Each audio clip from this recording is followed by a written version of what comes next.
Hey everyone, it's Rich and Ersan. It is. We are here for another Young Justice review.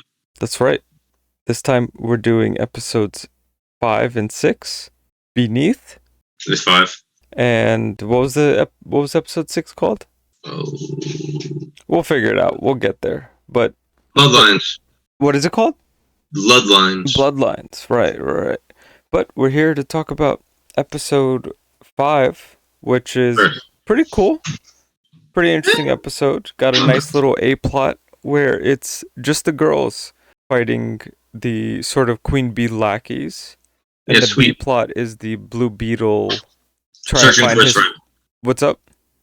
I'm sorry, I didn't mean to interrupt you. Blue Beetle searching for his friend. Searching for his friend. So we get a nice little A plot of the girls kind of fighting together. Yeah, it's sweet. It's cute. Yeah, not too bad.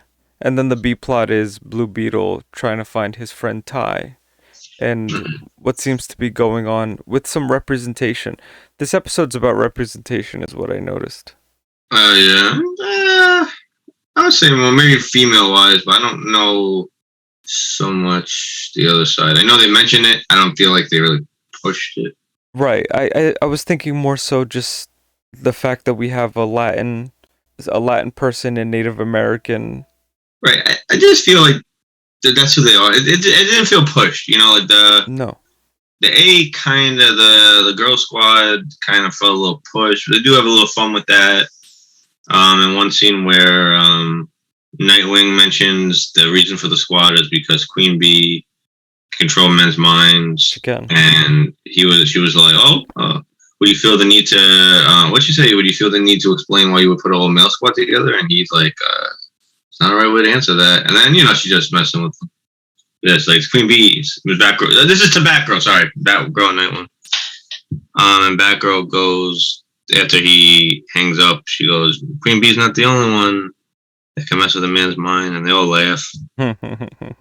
Just a couple of things to highlight in this episode, at least also in my opinion as well. We do get a little bit of Batgirl in there where we get to see kind of how she does things. There's that part in the vent where she's kind of like sitting in there, so you could tell that she's been training with Batman to have to like focus herself. We do get, I think, what's her name, Wonder Girl? Yes, Wonder Girl, yep. Her strength and the power that she has. Miss Martian, who her powers are just getting immensely ridiculous. Strong. Ridiculous in a good way. In a good way, yeah. But she's strong. She's basically frying people's brains left and right. Yeah, Bumblebee can shrink. She can. But she's there. It's good to have a character like that in there as well. Yeah, I can see the reason, it's small. It's good for missions, to be honest. That's why I think Captain Atom That's why Batman wanted him in the first season when they were going around talking about new members. Right. And Captain Marvel was just laughing. Those characters are pretty important. But I did kind of like that the girls kind of come together. Yeah, it's kind of nice. You get one human, but also everybody has their own unique skill. And when they're fighting the Queen Bee lackeys, you kind of see their abilities come into play, which I think is a pretty strong concept. Yeah, it was pretty cool. It's cool. We got to see Simon again. Oh yeah, that bum. Yeah, he's working for Queen Bee. I'll be honest between me and you, I kind of think he's in love with her. You like obsessed. In fact, it seems they work together a lot.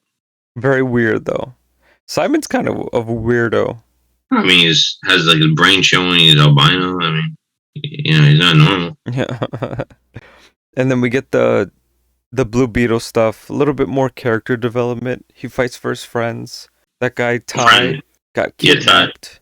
Later we find out what their intercedes. We found out it's kind of like the people that kidnap him or whatever they are, which are aliens because they're talking. You just don't see the figures. You just see them like talking. Mm-hmm. You see like their hands, and from their point of view, it's obviously like they're taken by the same people that the girls are investigating. Right. Alpha Squad, right? That's what they call them. Mm-hmm. Of course. There's this meta-human trafficking thing going on, so something's up. Also, we get Icicle Jr. in this episode too. Yeah.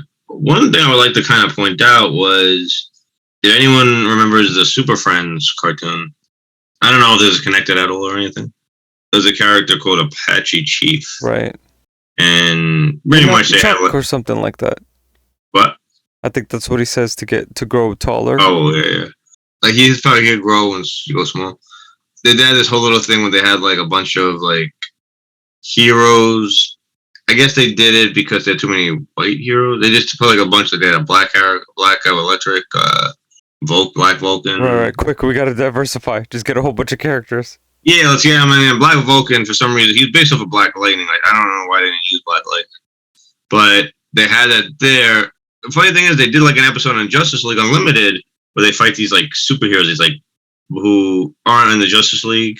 And I think you watched it recently, the Justice League Unlimited, right? Mm-hmm. They were, like, clones or something, right? Like, they kept, like, cloning these kids, these superheroes. There was their leader, which is, like, Wind Dragon or something like that, or Dragon. I kind of recall this. So anyway, the guy and I feel like those are based off of the Super Friends characters, and the one that's based off Apache Chief is named Long Shadow. And I thought it was interesting. What I thought was interesting was when Jaime Reyes, aka Blue Beetle, goes to the trailer retirement park. I guess that's what they do in Texas, to visit his grandfather. Not his grandfather, but his friend Ty's grandfather. He calls him Mr. Longshadow, and I wonder if that's some sort of reference. Maybe. Oh yeah, I believe it. And Native American wouldn't be out of the question. But otherwise, strong episode. I think you get to see a little bit of Jaime's character, and really checking out the battle between him and the Scarab, and trying to see how that relationship works. And also, you kind of get the spotlight on some of the other female characters as well. So I found that to be pretty strong. A fun episode. This was really cool. Yeah, like you said about the Blue Beetle, it was nice to see that internal struggle. Mm-hmm. The argument we kind of get a little hints of that in the early episodes of the season, but we get a little bit more. And the grandfather says something to Jaime about his internal demons or something like that. It was a good episode. I give it an 8 out of 10. No, I'm going to give it a 7.5 out of 10. Okay. Yeah, I do the same. Kind of random for me. Mm-hmm. I think this might be the first time we actually see the Scarab on Jaime's back. Yeah, which, damn, picture trying to go to the pool with that on. Yeah. I give it a 7.5. I liked it though. Cool representation. I felt like the story was really nice. There was action, especially at the hangar. I thought that was oh great. There's a lot of things going on. Not that the representation really needs. I mean, I'm not saying you shouldn't have people, but I just like when it happens organically. Mm-hmm. And I feel like it was kind of forced. But then again, it does make sense why there's a female squad. I want to say that's over. I guess you could say that's representation done right, because it makes sense why there's a female squad. Yes, which is groundwork that's been laid down in season 1. So this is a callback. Yeah, and the only thing is, Simon and Queen Bee are Miss Martian's nemesis. Right. One thing though, I wonder about Queen Bee. I always kind of wondered this in season 1. She can control men's minds. So is the fact that she can control men's minds because their pheromones or some shit? Something is because they're attracted to her. Mm-hmm. So a lesbian will be attracted to her. Could be attracted to her. Queen Bee for a cartoon is a very pretty woman. Dictator, yes, but very pretty woman. Yeah. We got to see what's going on with this meta trafficking thing, because I think that's the point that they're trying to hammer down. Right. I think it's supposed to represent sex trafficking and drug trafficking. Yeah. This is a cartoon version of what real life is going on. So curious to see what happens with that. Yeah, no metas yet though. So. All right, folks. That was episode 5. Beneath. Coming up, episode 6. Bloodlines. All right, folks. Welcome back. Episode 6, Bloodlines. This is a Flash episode. Back with Rich. Hey, yo. Pretty interesting episode. We get the Flashes. We also get this future Impulse speedster who's named Impulse because an impulse happens, and he liked the name. Beast Boy gives him the name. Beast Boy does give him that name. and they have to like something with this blue little ball thing, and they're trying to stop this weird guy who can regenerate. And the B plot, this very small B plot, this is mostly an A plot episode with Cheshire and Red Arrow, and they find Speedy. So that is the real Roy. Okay, the real Roy. That's right. That's right. So pretty cool episode, man. Yeah, and he's missing an arm, Speedy. I wonder what happened. Well, I guess they use that to clone. They probably had to use that to clone. What else? Wally comes back in this episode. Yeah, that's nice, yeah. And he's dressed up as Kid Flash. Not at first. Not first till he goes to the house. We get it, though, eventually. It's Jay and, what was her name? Joan? The wife's name? Yeah. I'm not sure. It's Joan. I wonder how they met. I think in the comics they like went to college or worked or something like that together. Okay, so it opens up pretty much. Well, not exactly how it opens up, but basically, the interesting part about this episode is in the beginning you see a totally different of what you're gonna see later of Bart Allen. He's in a desolate. How do you say the word? Dissident future. Dystopian. Dystopian future. Yeah, dystopian future. What's the guy who? What was the villain's name again? Nitron or something? Neutron, maybe. We'll go with Neutron. So, not the Boy Genius or Nickelodeon. That's true. If you can even know that one reference. But he's in a dystopian future. He's cranking a time machine. And he got that collar on him, too, which is weird. The Neutron. No, whatever, when Impulse and... Who's the bald dude? Is that Barry Allen? No, the bald dude's Neutron. Oh, okay. Yeah, so he's got that collar on him. Yeah, he's the guy they fight in the president, who's being controlled by some alien forces. Yeah, that's right. More sneaky people. Think of the same people from the last episode. They sounded the same, like same language. Comes back and totally like when they show him in the present, he's dressed. He doesn't call himself Impulse, like we said earlier. We just said Beast Boy gives him the name accidentally. That's right. And yeah, so anyway, he comes back in time, and he's like this cheery guy, voiced by Jason Marsden, who's a very famous voice actor. He voiced Richie, aka Gear, in Static Shock. Oh yeah, that actually makes sense. He voices a lot of characters. I'm pretty sure. I think he was the one that voiced Kid Flash on Teen Titans. Not sure. Could be wrong. I know he voiced one of my favorite. None of you are gonna know what I'm talking about. Sorry for going off a little rant. Show I used to watch as a kid called Peter Pan and the Pirates. Fox's Peter Pan and the Pirates. Mm-hmm. He voiced Peter Pan. Oh. And he's a little character actor. He's here and there. He was on like Full House. He was on Boy Meets World. Oh, fun. Tomorrow Step by Step. It's a little bit of a big role. Anyway, no relation to James Marsden either. Interesting. Anyway, my point was that he's voicing him. He's this cheery guy is running around the cave, and Nightwing's the one that actually stops him. It's Beast Boy. He gets the best of Beast Boy and Robin, and then he like reveals like, he goes and Dick and Tim when Nightwing knocks him out, and then they handcuff him. And he knows their secret identities. You know, yeah, he knows. It brought me back to season 1 where Robin would wear his glasses all the time, and no one knew his secret identity. Except for Wallet. Right. In this episode, we get to season 6. We get to episode 6, and then it's just, that's it. We know who Tim Drake. We know Dick Grayson is Robin. We know Tim Drake is. Well, that's good. That answers the question. A lot of people, I'm sure, were wondering: is that Jason Todd? Or I think it's too nice to be Jason Todd. It does answer that. It also answers that they don't really know each other's secret identities. Well, Nightwing and Robin definitely do.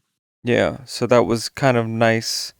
You know, the small little B plot, also with Cheshire and Roy. They find Speedy and they see him, and he's got like a bandaged arm, and he's missing his hand. So they probably use that to clone him. I'd say a bandaged stump. A bandaged stump. That's right. And they have a kid. You know, they went traveling with the kid. They wore their snowsuits. I thought that was pretty cool. It develops them a little bit. Yeah. Cheshire's motivation is to get Roy to make sure that he's getting past this whole him being a clone thing. Yeah, and it was nice to see him kind of like he seemed happy when he looked at the baby. True, and he cut his hair. Yeah, it was just kind of weird. Like you want to meet I guess your namesake, whatever you want to call him. We look good. I'm sure Cheshire was probably like, I'm not going out with you like that. You want to find Roy, the real Roy? You shave and get a haircut. Yeah. I think this is her like basically like an ultimatum. All right, I'm gonna do this for you, and then after that, we are going to begin a relationship and like start. Yeah, and she got really annoyed with him because she's like, stop calling him the real Roy. That's true. Nice little character development. Yeah, you could tell she cares for him. A lot. And not just for the daughter. Like, she actually cares for him. But the way she was raised, she doesn't know how to show it. Right. She shows it in different ways. Right. Like finding the original person when you were actually.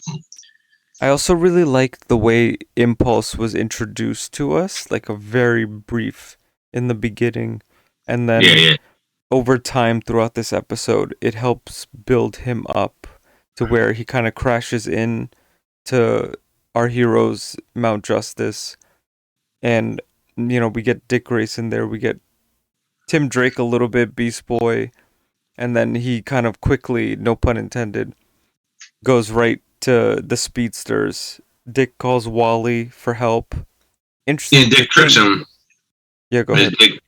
I'm sorry. I mean, I was going to say before that Dick gives them water, so you must be thirsty. And Wally Bart assumes, like most of us assume, oh, he's trying to get DNA. But no, he really put a tracker in the nanotech tracker. Oh, yeah. The speedster will be so fast to knock it off. Yeah, so we get all 4 speedsters in one episode, which I thought was pretty Garrett. cool. Mm-hmm. We got a lot of dumb, I guess you call them puns, like speed puns. We did. From Barrett, Flash puns, like, oh, I'll be there in a flash, and Barrett's like, oh, we also revealed that Bart, the Barrett's going to be a father. That's right, and twins. Twins, yeah. And Wally, and we also find out Wally is the slowest speedster, maybe except for Jay Garrett, but at least he's definitely slower than Bart and Barrett. Slower, and I think he's also not up to, no pun intended, not up to speed because he hasn't really been doing the superhero gig for a bit. What would you rate this episode? I'll give it a 8 out of 10. It was a really good episode. I like seeing the new character from the future. That kind of made sense.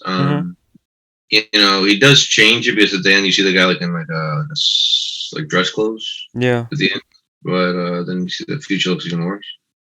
Yeah, I'm gonna give this one an 8.5. I want to know what the heck's gonna happen with those people in the shadows, because there's a lot of shadow people. It's fans. Yeah, what the heck's going on? The only thing is no Aqualad stuff, so we've gone 2 episodes without wondering what the hell happened with Aqualad. Don't you mean Black Manta Jr.? Black Manta Jr., yeah. If you remember in season 1, we talked about, Aqualad wore that Black Manta suit. It looks really good in that suit.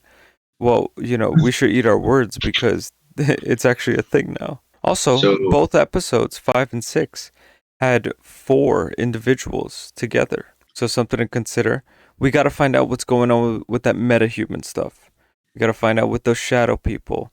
Who's that other beetle thing that says meat all the time? We got to figure out about him. We got to find out what the hell's going on with Aqualad. We do get a little bit of a Flash in this episode as well. Yeah, we'll see what's in store. All right, folks. That was episode 6, Bloodlines. Stay tuned. Coming up, episodes 7 and 8. Peace. Peace. Goodbye.